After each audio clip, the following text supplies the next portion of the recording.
నమస్తే. Welcome to Andhra Prabha. నేను Lakshmi. Nipah virus భారతదేశంలో ఇప్పుడు గట్టిగా వినిపిస్తున్న వైరస్ పేరిది. ఇప్పటికే పలువురు ప్రాణాలు కూడా ఈ వైరస్ వల్ల కోల్పోయారని వినిపిస్తుంది. అయితే ఈ వైరస్ అంత ప్రమాదకరమా? డాక్టర్ విజయభాస్కర్ గారు మనతో ఉన్నారు. ఎథిక్స్ కమిటీ చైర్మన్ ఆయన. సో, ఆయన్ని అడిగి ఈ వైరస్ గురించి పూర్తి వివరాలు తెలుసుకుందాం. నమస్కారం డాక్టర్ గారు. నమస్కారం. అసలు ఈ నిఫా వైరస్ అంటే ఏంటి? ఎక్కడ పుట్టిందంటారు ఫస్ట్? ఆంధ్రప్రభ ప్రేక్షకులకు నమస్కారం అండి. నేను professor doctor Vijayabhaskar, chairman ethics committee clinical research and trials. ఎక్కువగా మేము ఈ లేటెస్ట్ వచ్చే వైరస్‌ల గురించి గానీ, లేటెస్ట్ డ్రగ్స్ గానీ, వీటి మీద ఎప్పటికప్పుడు మేము డీసీజీ అంటే గవర్నమెంట్ బాడీకి, మినిస్ట్రీ ఆఫ్ హెల్త్‌కి అప్డేట్ చేయడం, రీసెర్చ్ చేసి అప్డేట్ చేయడం అన్నది ఈ ఎథిక్స్ కమిటీ యొక్క బాధ్యత. ఈరోజు గత 4, 5 రోజుల నుంచి మనం చూస్తున్నాం పశ్చిమ బెంగాల్‌లో ఒక మేల్ నర్సు, ఒక ఫీమేల్ నర్సు ఇద్దరు నిపా పీసీఆర్ టెస్ట్ ద్వారా పాజిటివ్ అయ్యారు. గత వారం నుంచి ఇద్దరూ అడ్మిట్ అయ్యారు. ఇద్దరిలో మేల్ నర్స్ రికవరీ అయ్యాడు. కానీ ఫీమేల్ నర్స్ చనిపోవడం జరిగింది. సో, ఈ విధంగా కేరళలో కూడా ఈ వైరస్ ఎక్కువ మంది పాజిటివ్ అయినా కూడా అందులో కూడా ఒకరు చనిపోయినట్టుగా మనకు న్యూస్ వచ్చింది.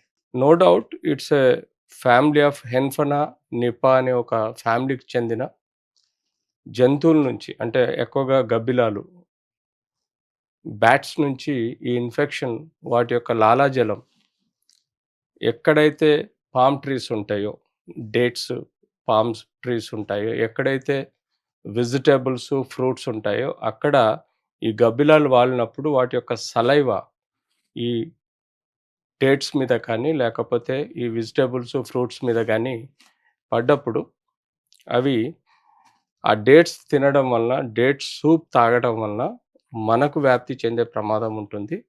అంతేగాకుండా ఈ డేట్స్ గానీ, లేకపోతే ఈ ఫ్రూట్స్ గానీ, వెజిటబుల్స్ గానీ ఎప్పుడైతే ఈ పందులల్లో అంటే పిగ్స్ ఎక్కువగా అటాచ్ అయినా గానీ వాటి యొక్క సలైవా ద్వారా ఈ యొక్క నిపా వైరస్ అనేది వ్యాప్తి చెందుతుంది. సో, బ్యాట్స్, గబ్బిలాలు చెట్ల మీద వాలడం, ఆ చెట్ల ద్వారా సలైవా మనుషులకు వ్యాప్తి చెందడం అన్నది ఇదొక రకమైన స్ప్రెడింగ్ ఆఫ్ ది ఇన్ఫెక్షన్. దీన్ని మేము జూనోటిక్ వైరస్ అంటాం.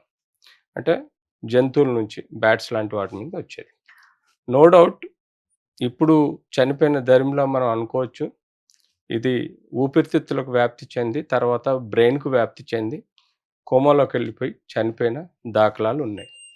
But still about 40-60% death rate ఉందని జెప్పేసి ఇప్పటివరకు మనకి హిస్టరీ జెప్తుంది.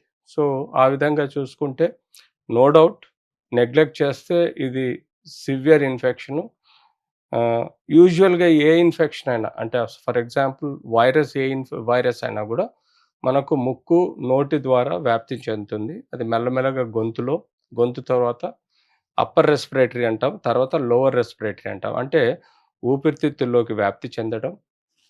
అక్కడి నుంచి క్రమేణా రక్త ప్రసారం ద్వారా ఇది బ్రెయిన్‌కెళ్ళడం. బ్రెయిన్‌లో ఇన్ఫెక్షన్ వచ్చేసిన తర్వాత ఎన్సెఫలైటిస్ అంటే మెదడువాపు వ్యాధిలాగా వచ్చి ఆ వ్యక్తిని కోమాటోస్‌లోకి, అంటే అన్‌కాన్షియస్, సెమీ కాన్షియస్, అన్‌కాన్షియస్‌లో నుంచి కోమాలోకెళ్ళిపోయి చనిపోయే ఆస్కారం ఉంటుంది.